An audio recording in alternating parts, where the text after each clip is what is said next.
What's up, everybody? Chris Flick here. Today we're going to be talking about 6 ways that us as adults, us as parents, coaches, family members, right? How we zap, how we suck the joy out of all sports, especially at the youth level. And because of this, kids are not going to be playing sports beyond middle school. We're seeing a dropout rate of over 70% in that 13, once kids hit the age of 13. Why is this going on? These 6 reasons are going to be playing a role in that. Number 1, parents coaching from the sideline. The coaches are hired, the coaches are volunteering, the coaches put in the work all week. They put in the game plan, they're trying to work that game plan, and the players are supposed to do it as well. Now, let's say you're out on the field and the mom or dad is yelling at the kid, telling them to do something else. Now you're putting more input in that kid's brain, now you're clouding that kid's brain, and now that kid's not going to be able to react and play comfortably because he's juggling, who do I listen to, my coach or my parents? Parents, stop, do what you're supposed to do, love, support, be there for your kid if they ask a question, but let the coaches coach. Number 2, yelling instruction while play is on. When the ball is rolling, you want that kid to be focused on what's going on. If you're wrestling and you're engaged with somebody, you're not stopping and saying, what do you want me to do, coach or mom? No, you don't do that. You have to be able to react. You have to be able to think on the fly. You have to use your instincts. When people are trying to tell you what to do, trying to instruct you, hey, throw the football to that guy, right? All that's going to do is just slow down the process, right? And we need this stuff to be intuitive. We need it to be quick. When the ball is rolling, there is no coaches. You let the kids play. You let them figure things out. When the ball stops, when there's a timeout, when you're back at practice, that's when you teach. That's when you instruct. The great Tony Dungy said, once the games come around, my work here is done. It's my job to prepare the kids. It's my job to prepare the football players. It's my job to prepare the athletes so that when game day comes, all their prep is going to show off and I can kind of sit back and enjoy the ride. Number 3, disrespecting officials. There's a huge shortage in Pennsylvania and I think across the country in officials, right? Now they're letting 17-year-olds, be eligible to referee. If you're a parent and you're disrespecting officials, your kids are going to disrespect officials.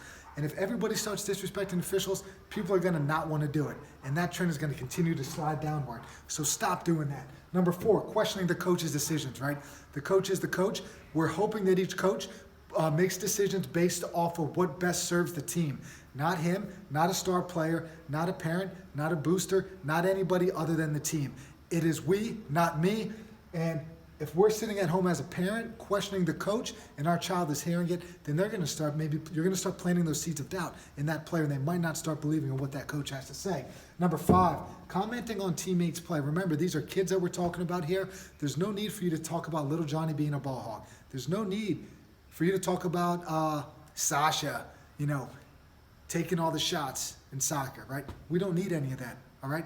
You need to support your kid, like I said about rule number 1, right? You need to be there for your kid, support them, do what's best for them. And it's not bad-mouthing other kids.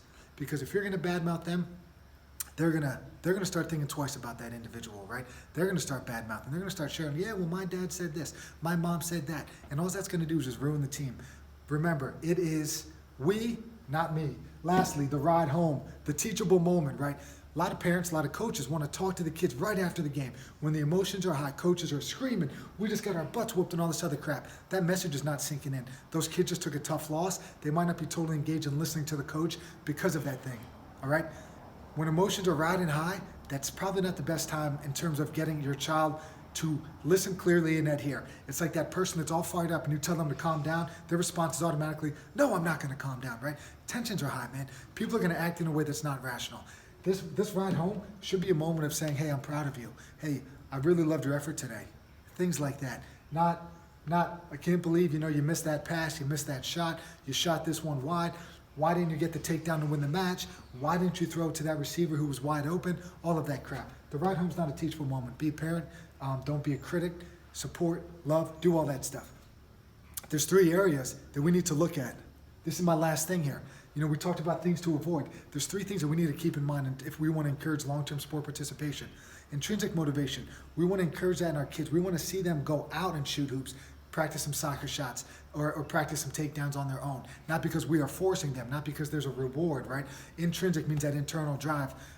The second thing is autonomy. We got to get kids, we got to let kids explore. We got to let kids make mistakes. We got to let them experience failure. And through failure, they're going to be better for it, all right? They're going to be more resilient. They're going to be tougher individuals.